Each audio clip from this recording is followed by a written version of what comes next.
Hello everyone, क्या हाल हैं? अगर आप सीबीएसई क्लास 12th के स्टूडेंट हैं और अपने इंग्लिश बोर्ड एग्जाम्स की तैयारी कर रहे हैं तो टेंशन बिल्कुल छोड़ दीजिए।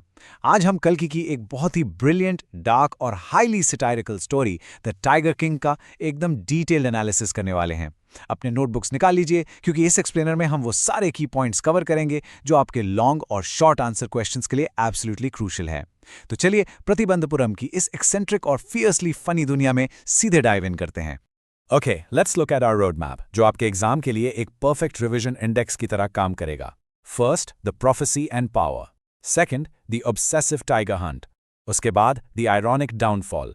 फिर हम द टाइगर किंग का एक डिटेल्ड कैरेक्टर स्केच देखेंगे और आखिर में कोर थीम्स एंड सटायर को ब्रेक डाउन करेंगे। Section 1. The Prophecy and Power. The Bizarre Beginnings in Pratibandhapuram. तो कहानी शुरू होती है प्रतिबंधापुरम नाम के एक फिक्शनल ऑटोक्रेटिक स्टेट से। यहाँ पावर पूरी तरह से अनचेक्ड है, मतलब किसी में भी किंग को क्वेश्चन करने की हिम्मत नहीं है। यहीं पर प्रिंस महाराजा जिलानी जंग बहादुर का जन्म होता है। लेकिन इस ग्रैंड रॉयल सेलिब्रेशन में एक बहुत ही डार्क ट्विस्ट आता है। रॉयल एस्ट्रोलॉजर्स आकर एक शॉकिंग प्रिडिक्शन करते हैं। वो कहते हैं कि बच्चा बड़ा होकर एक ब्रेव वॉरियर तो बनेगा, लेकिन उसकी मौत एक टाइगर के हाथों होगी। एक तरह से देखा जाए तो फेट ने उसे उसके पहले दिन पर ही मार्क कर दिया था। Now, what's really interesting here is how the author brings in a completely absurd and funny twist. ये fatal prophecy सुनते ही ये 10 दिन का infant prince literally चमत्कारी ढंग से बोलने लगता है। I mean, no way, right? वो रोता नहीं है, बल्कि अपने फेट को boldly challenge करते हुए exact words बोलता है, Let tigers beware. ये जो heavy exaggeration है ना, ये dark humor का एक मास्टर क्लास है। ये स्ट्रिक्टली दिखाता है कि हमारा प्रोटैगनिस्ट, जो अभी ठीक से चलना भी नहीं सीखा, उसमें ऑलरेडी कितना इमेंस एरोगेंस भरा हुआ था। Moving on to Section 2, The Obsessive Tiger Hunt, Defying Destiny. अब जरा प्रिंस की आगे की लाइफ को क्रोनोलॉजिकली ट्रेस करते हैं। उसकी लाइफ एकदम एक्सट्रीम लग्जरी में गुजरती है।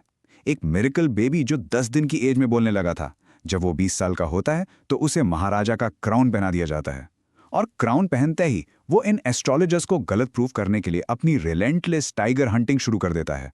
हंट इतना ऑब्सेसिव हो जाता है कि एक टाइम आता है जब उसके खुद के स्टेट में टाइगर्स ही खत्म हो जाते हैं।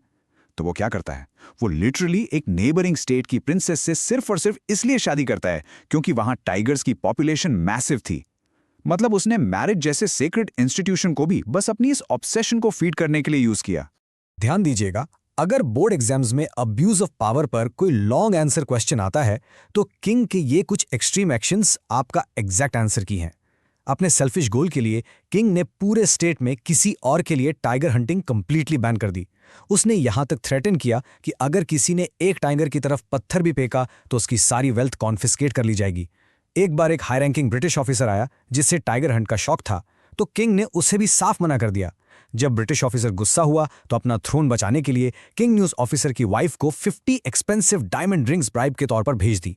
और सबसे खराब बात, इन सब के चक्कर में उसने अपने रॉयल ड्यूटीज और अपनी प्रजा यानी अपने सब्जेक्ट्स के वेलफेयर को कंप्लीटली निग्लेक्ट कर दिया। उसका ईगो ही स्टेट का एकलौता लॉ बन गया था।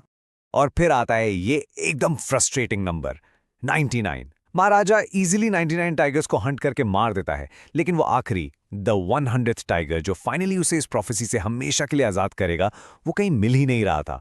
किंग की एंग्जाइटी और फ्रस्ट्रेशन का लेवल इतना ज्यादा बढ़ जाता है कि वो गुस्से में आकर अपने ऑफिसर्स को जॉब से निकालने लगता है और गांव वालों पर टैक्सेस सीधा डबल कर देता है।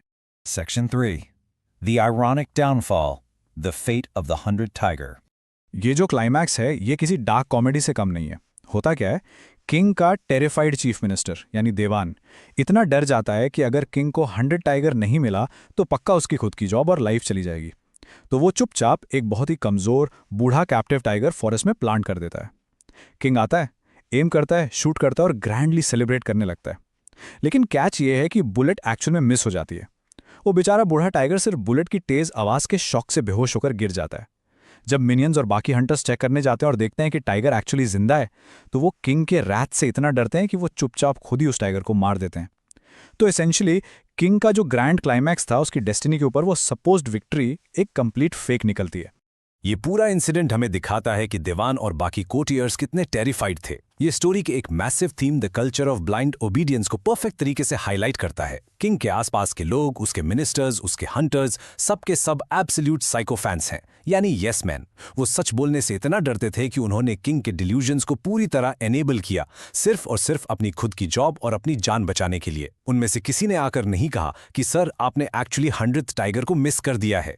और अब आती है द अल्टीमेट ड्रामेटिक आयरनी, जिसे सुनकर आप लिटरली हैरान रह जाएंगे। अपने आप को डेथ का कॉन्करर समझने वाला किंग आखिरकार अपने बेटे के 3rd बर्थडे पे अटेंशन देता है। वो उसके लिए एक वुडन टॉय टाइगर खरीदता है जो एक बहुत ही अनस्किल्ड कारपेंटर ने बनाया था। खेलते वक्त एक छोटा सा रफ वुडन स्प्लिंटर किंग के राइट हैंड में चुभ जाता है। उस एक टाइनी स्प्लिंटर से मैसिव इन्फेक्शन फैल जाता है और 3 टॉप सर्जन्स आके ऑपरेट करते हैं, पर वो भी उसकी जान नहीं बचा पाते। सोचो जरा, जिस माइटी टाइगर किंग ने 99 असली फिरोशियसली खतरनाक बीस्ट को मारा, उसकी मौत आखिर में एक सस्ते पुअरली कार्व्ड वुडन टॉय से हो गई।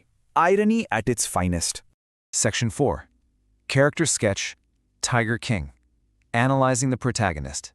तो द क्रूशल पॉइंट है जो आपको एग्जाम के लिए याद रखना है, वो है किंग के सेल्फ परसेप्शन और एक्चुअल रियलिटी के बीच का मैसिव गैप। एक तरफ वो खुद को विश्व भुवना सम्राट यानी emperor of the entire world समझता है। उसे लगता है कि वो बहुत ब्रेव है और लिटरली फेट को हरा सकता है। पर दूसरी तरफ द ट्रू रियलिटी जो कल की हमें दिखाते हैं वो ये है कि किंग डीपली एरोगेंट है, फंडामेंटली फूलिश है और प्रैक्टिकली पूरी तरह सेल्फ सेंटर्ड है। उसमें कोई रियल ब्रेवरी नहीं है। पूरा स्टेट मशीनरी और मैसिव रिसोर्सेज यूज करके कैप्टिव हार्मलेस एनिमल्स को मारना आखिर कहाँ का हीरोइज्म है? जब आप आंसर्स लिखें तो इन कॉन्ट्रास्टिंग इंग्लिश कीवर्ड्स को डेफिनेटली यूज कीजिएगा। Section 5.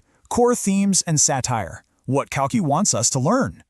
And this brilliantly illustrates कि ये स्टोरी सिर्फ एक ऑर्डिनरी कहानी नहीं है, बल्कि एक एक्सट्रीम शार्प सटायर है। सटायर का बेसिकली मतलब है ह्यूमर, आयरनी और एग्जैजरेशन को यूज करना किसी की स्टुपिडिटी या एरोगेंस को एक्सपोज करने के लिए। यहाँ पर कल की एक्सप्लिसिटली उन पावर हंग्री रूलर्स का डायरेक्ट मजाक उड़ा रहे हैं जो अपने सेल्फिश इंटरेस्ट्स के लिए नेचर को, अपनी वेल्थ को और अपनी प्रजा को रूथलेसली एक्सप्लॉइट करते हैं। रॉयल लाइफ के उस पूरे दिखावे को और वैनिटी को उन्होंने लिटरली एक टोटल मॉकरी बना दिया है। बोर्ड एग्जाम्स में अगर टॉप मार्क्स स्कोर करने हैं तो आपको ये स्ट्रक्चरल सिंबलिज्म बिल्कुल क्रिस्टल क्लियर होनी चाहिए। देखिए, टाइगर किंग यहाँ सिर्फ एक आदमी नहीं है, बल्कि वो सुप्रीम ह्यूमन एरोगेंस और एब्सोल्यूट मिसयूज ऑफ पावर को सिंबलाइज करता है। एस्ट्रोलॉजर और उनकी प्रोफेसी रिप्रेजेंट करती हैं इनएविटेबल फेट एंड डेस्टिनी को, ऐसी मिस्टीरियस फोर्सेस जो किसी भी ह्यूमन अथॉरिटी से कहीं ज्यादा बड़ी हैं। और वो टेरिफाइड दीवान बाकी सब कोर्टियर्स के साथ ब्लाइंड ओबीडियंस और टॉक्सिक साइकोफैंसी को सिंबलाइज करते हैं। ये वही लोग हैं जो ऐसी ऑटोक्रेसी और टिरनी को फंक्शन करने देते हैं। तो आखिर में ये बहुत ही प्रोफाउंड क्वेश्चन हमारे सामने आता है, क्या इमेंस पावर और ब्लाइंड प्राइड कभी सच में ह्यूमन फेट को हरा सकते हैं? कल्कि का आंसर एक बहुत ही सॉलिड लाउड नो है। ये स्टोरी हमें बड़ी खूबसूरती से प्रूव करती है कि डेथ इज सिंपली इनएविटेबल। आप चाहे कितने भी पावरफुल हों, अपनी डेस्टिनी को चीट नहीं कर सकते, चाहे आपके पास कितनी ही वेल्थ, पावर या कंट्रोल क्यों ना हो। टाइगर किंग ने अपनी पूरी लाइफ एक प्रोफेसी से लड़ने में निकाल दी, सिर्फ एंड में आकर उसी अजीब सी मौत के गले लगने के लिए। बोर्ड्स के लिए ये कोर मैसेज हमेशा याद रखिए, power without wisdom is insanely dangerous और एरोगेंस का डाउनफॉल एब्सोल्युटली पक्का है। इस डिटेल्ड एक्सप्लेनर में मेरे साथ जुड़ने के लिए थैंक यू सो मच। अच्छे से रिवाइज कीजिए, keep studying hard and I will catch you in the next one.